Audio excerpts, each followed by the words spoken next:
Welcome to the Project Management Prepcast, the direct route to PMP exam success. Here's your instructor, Cornelius Fichtner. Hello and welcome to the Project Management Prepcast, your shining beacon for PMP exam preparation. I'm your instructor, Cornelius Fichtner. This is the last of our 5 original interviews about PMP exam coaching. This time it's with Tara Guidi. And just like Kathy from our 3rd interview, Tara is also a student who first went to a boot camp and unfortunately failed her first PMP exam attempt.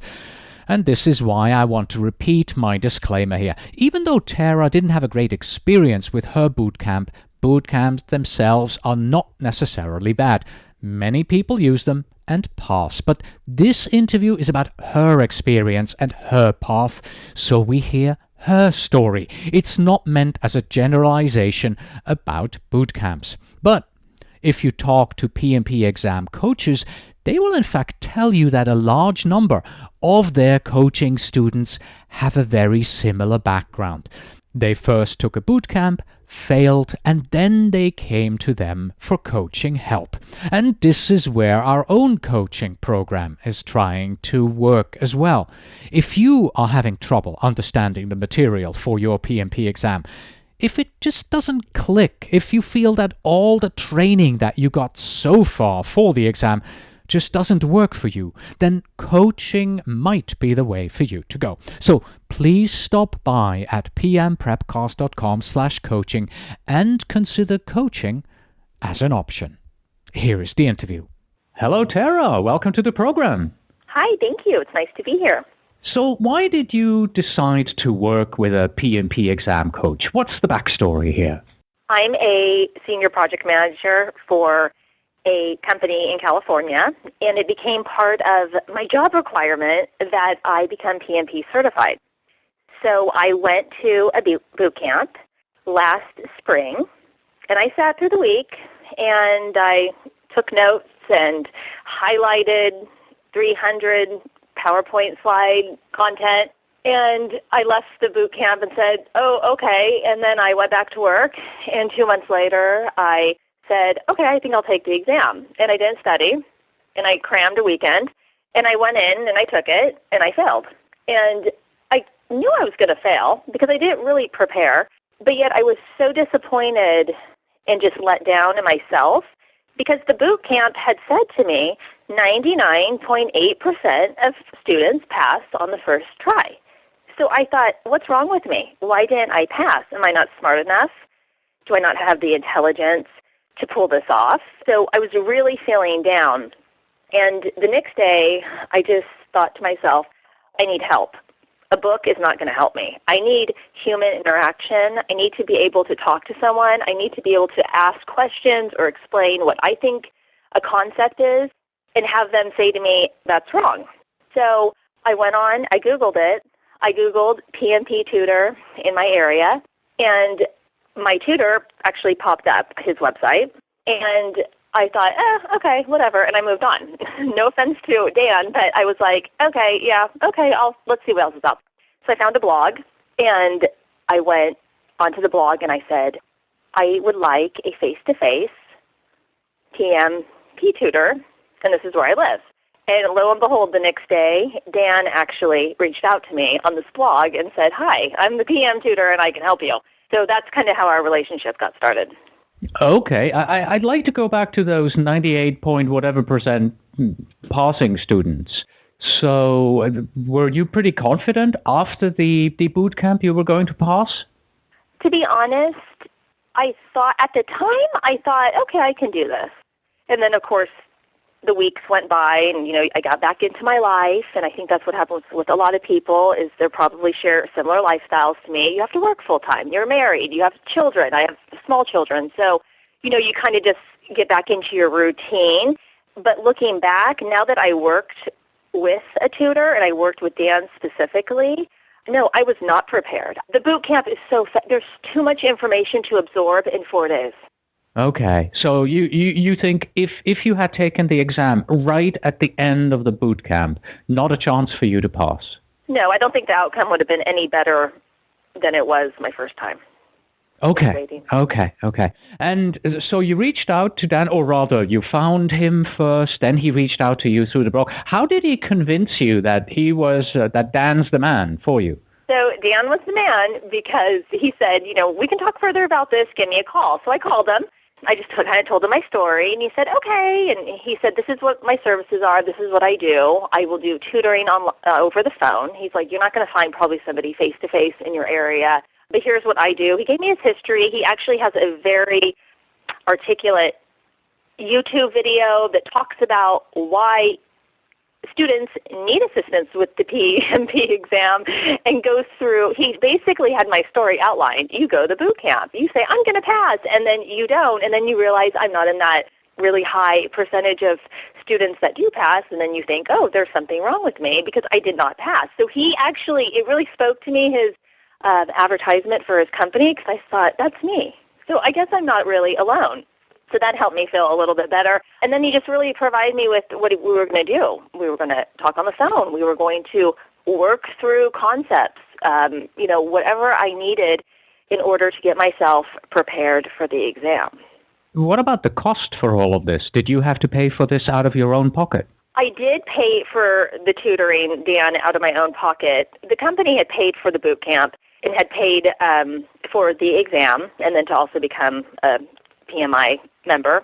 But at some point, I felt I have to take accountability. I have to do this too. And the company's putting a lot into me and investing a lot of money into me because they know that obviously I'm capable and I do a good job. But now, in return, I have to also contribute as well. So I did pay, but I didn't feel that that was a problem because I need to pass. So I was going to do whatever it took this time to pass on the second time because I definitely didn't want to have to go to a third attempt. Okay, and on the same in the same line here, in hindsight, was your financial investment for getting a coach worth it? Oh, tenfold. Yes, I would recommend a coach to everyone. You can't, I just know the way I learn is I don't learn by reading a book. I need to actually, work through things, like I mentioned before, in discussion. Mm-hmm. How many coaching sessions did you have with Dan? My situation was unique because we started in the summer 2014, I would say into June, and we probably had like 4 sessions, and then I went on vacation for 2 weeks, so I went like off the radar. And then we came back in August and probably had about, I'd say in total, maybe we had 8 or 12. I'm not for sure, but we would do about 30 minutes in conference calls, and he would give me homework assignments, and I would do my homework assignments, and then we would come together and discuss what I reviewed or what I learned, and then I would ask questions, or, we would go through test exam questions as well, and just kind of really reinforce what I had already learned. Was that all you did during the set, or in between the sessions, just the homework, or did you do additional reading on your own?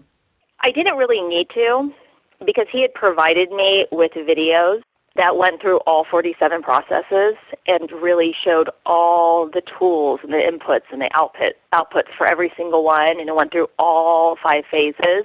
So visually, I was able to see how the dots all connected.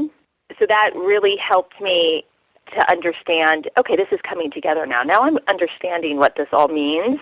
I did a lot of those videos for homework from him, and then he also required that I studied, what was it? I believe towards the end when I took the exam, I was doing 200 test questions a night for, I believe, a week to really get me in the mindset. Okay, so he really got you into the mode of questions. Yes. Mm-hmm. And from what I can tell, this seems to have been a very personal approach. So he worked with you, he figured out what you needed and told you, okay, it looks like this is where you're weak, this is where you're strong, so let's focus on your weak points. Exactly. And what I really valued about Dan was I was anxious. Of course, I just wanted to get it over with. And I had scheduled my exam, I believe, for The beginning, I think it was the day after Labor Day. That was the day I was going to take my exam. And he said to me the week before, he said, Tara, well, he calls me Tara, which is cute because, he's from Long Island. And he said, Tara, you're not ready. And I said, what do you mean I'm not ready? And he's like, Wait, he told you you're not ready? He made it clear to you that you shouldn't take the exam? Right, yeah. He said, you're not ready. And I said, what do you mean I'm not ready? And he said, I think you need a couple extra days. And I said, oh, Dan, I just want to get this over with. And he's like, I know you do. He's like, but I think you just need to focus a little bit more. And I listened to him. I rescheduled for a week later, and I went in and I passed. So it was invaluable. Let's say you hadn't listened to him. Okay, hypothetical question. Do you think you were ready? Was he just trying to, extend this thing, or was he being honest with you? He was being honest. He had always been honest from the beginning, and I wasn't ready because in that last week, I really honed in on the questions. My mind map was off the charts fabulous, and it only took me 8 minutes to do it in. I had every single math formula memorized. I had it all done. But I really needed those extra days to get there, and he was right. So that I really appreciated that personal touch and just the honesty, because he could have said, okay, go take it, and then I would have failed, and then we would have been right back where we were before, and I would have been paying for more tutoring sessions. So in the long run, it saved me money, and I was successful. Okay. So 8, 10, maybe 12 tutoring sessions that you had. What did the sessions do for you personally? How did you feel, before you got into them, after they were finished, these 30, 60-minute calls? So I felt that, and I mentioned this earlier, I have a job, I have children, I have a husband. I'm a procrastinator. So for one, it provided me with accountability. Because when he assigned me homework, okay, we'll regroup in 2 days from now, I knew that in 2 days from now, I could not disappoint him. And I could not waste my money on tutoring sessions if I wasn't going to put in the work. So it provided me with a level of accountability because I knew he was going to be asking me, okay, Tara, what happened now? Did you complete the homework, and what do you think of it? He provided me with confidence because I was able to articulate to him verbally what I thought the answers were to questions and why, and he would say, yes, awesome, you did that right, or this is actually the answer and this is why. So he provided me with just explanations and a sense of confidence, and also it was just support. I felt like I had a buddy. I had somebody there that was looking out for me that was going to help me achieve this. So I almost feel like my accomplishment of passing that exam, it wasn't just me. It was a partnership with him. And I just know personally for myself, I never would have passed that exam without his help and his services. What did you do in between the coaching sessions if a question came up and you weren't sure how to continue? Were you able to reach out to Dan somehow? Oh, yeah. We had email. Yeah, we definitely, texting or emailing. But typically our sessions were really close together, maybe didn't go more than 2 days apart during the weekdays. So I just write it down. I'd write down my questions, something that got me caught up, and then I would present it to him. Math, earned value, that was something that really hung heavily over my head. I was worried about all the earned value, the math formulas, how to interpret when to use what formula and when. So we spent a lot of time on the math, and that helped me immensely. Okay, and of course, this is the logical follow-up question. Did you have a lot of math questions in your actual exam, and was that a helpful exercise for you in the end? Yes, I did. I actually had a lot of earned value questions, and Dan had explained and helped me with shortcuts and just tricks of how to remember when to use specific earned value formulas, and that stuck with me, and I didn't actually even use my mind map when I took the exam. Okay. Because I knew all the answers in my head because of his assistance. I sometimes hear from my students that, I have a colleague at work who has passed the PMP exam, and he is coaching me in regards to what I need to do. Would that have worked for you? Be honest, probably not. There was only at the time a very small portion of colleagues that had passed the PMP exam. And no, because we all work in different locations, I just don't think that would have helped me. Okay, so you're happy that you went with a professional PMP exam tutor. Right, because they're amateurs too, and some of them probably just got lucky, and others, are just really great test takers. So, no, I would not have felt comfortable. I felt like Dan understood the PMP exam. He understood the PMBOK. He understood what it meant to be certified. He had gone through it. He assisted other people for, a living. This was his career. So I felt that his resume of what he's done personally and for others really sealed the deal for me in terms of his competencies. Okay. Let's close it with some recommendations for our listeners here. Maybe somebody out there, who's struggling themselves or who's thinking about the PMP exam. What is your recommendation in regards to using a coach? When is it time for somebody to use a coach? I would say that if you work for a company that is going to pay for a boot camp, that I would go to the boot camp. I would use that service and I would go. And I would take that week and try to absorb whatever you can. But when you leave there, you need to get a coach. If you work for a company that is not going to pay for your boot camp, or this is something that you want to personally do for yourself, skip the boot camp and go straight to a coach.